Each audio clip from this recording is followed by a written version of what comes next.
Now, not everyone's day can be quite as good as that of a raccoon's. We're never going to be quite as positive. In fact, life, sadly, does have those bad days.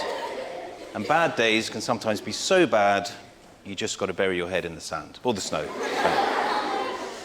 And if it's awful, well, then your day ends up being somewhere that you need to go very quietly away from everybody else. Now, the pictures I'm showing you today are the result of a wildlife photography competition that I created with a team to recognize the positive values that we get from wildlife on the planet and to us. We wanted to change the conversation about conservation from negative to how much we destroy to positive to how much value we get from wildlife. So we launched the competition, and just for total clarity, all the photos I'm showing you are real photographs by real photographers of real animals. There is no AI, there's no Photoshop, these are real. So please do enjoy them. As we had the competition, year one, we started to receive thousands of photographs, and these pictures communicated with us, as we'd expected, with monkeys playing in trees, and then as we hadn't expected, with winged bears. But also we looked at these pictures, and we started to see the qualities that these animals have and the kind of wonder and joy that we get from them. Squirrels can fly, apparently. And I'm sure all of you know that the cheetah is the fastest mammal on the land, but I bet you didn't know that cheetahs are terrified of being caught speeding. And while we're talking about speed, the woodpecker makes an unusual appearance because they strongly believe they're the fastest bird. They're not. But as you'll find out in life, 95% of life is self-belief.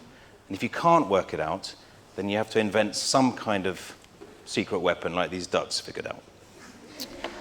And away from speed, you have the sportos, those that like golf, or not, depending on the round that you have. And then you have the right brains, the more creative ones, the classical ones, the artists, those that like air guitar in the wild, and those that dance like nobody's watching, like many of us. And then after this, you have the sort of Marvel, the superheroes, those with all the powers. You have the Jedi squirrel, the most powerful squirrel in the world. He controls all the nuts. And then you have the more frightening beast, the one that can become completely invisible in any habitat. Now, what you're sounding like you're finding quite funny right now will be a little bit different to the person next to you, and the person next to you, and the person next to you, and so on. It's what makes these pictures very personal to everyone. But because there's no language, it also makes the pictures easy to cross borders and to reach different cultures. And that's the beauty of this photography competition.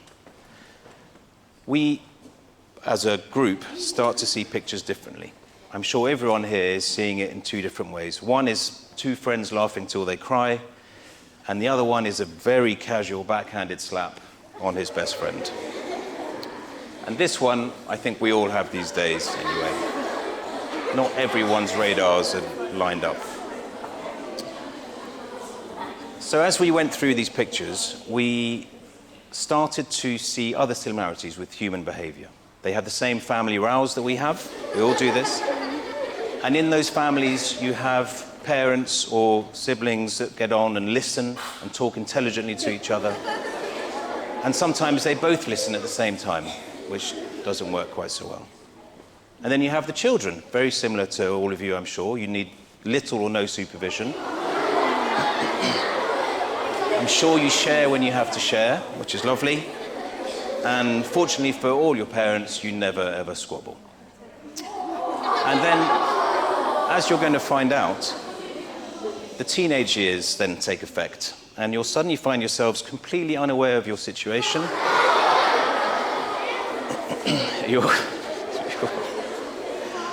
You'll find yourselves also sleeping whenever you can and wherever you can. That just happens. And worst of all things, like all of us, you're going to have too much screen time. But if you put a camera on us, animals react just like children and us and adults. You put a camera on us and we get very excited, to the point where even they photobomb each other. But they stay friends at the end of the day, and they come together for one of the worst things that we've all had to go through in our lives, which is the family portrait session.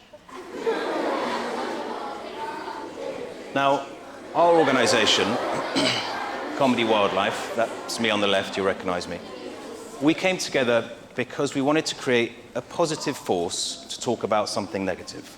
We wanted to talk about conservation, which is normally spoken about in bad ways, negative terms, but we wanted to talk about the upbeat benefits and encourage people to just look up and enjoy what we have. The heroes of this competition are the real photographs of real animals being funny. Unfortunately, wildlife is full of these little moments just waiting to be captured by photographers. This is our 10th year. This was last year's winner. And each year we get thousands more pictures. We have about 5,000 in our library, but we receive about 10,000 a year. They're not all brilliant. Fortunately, we have a bigger team, but when you go through thousands of funny pictures, you end up feeling just like these penguins. You are headless and you have no idea what's going on. There's a famous French photographer called Cartier-Bresson, who you might come across, you may have come across. He talks about a moment called the decisive moment. And the decisive moment is when you look through your iPhone, your camera, and you see a picture and you press the button. When you press, that's the decisive moment. This young lion would discover what a decisive moment could mean also. We don't have the sequel to that photo. But as I said at the beginning, we all have bad days. It happens to all of us.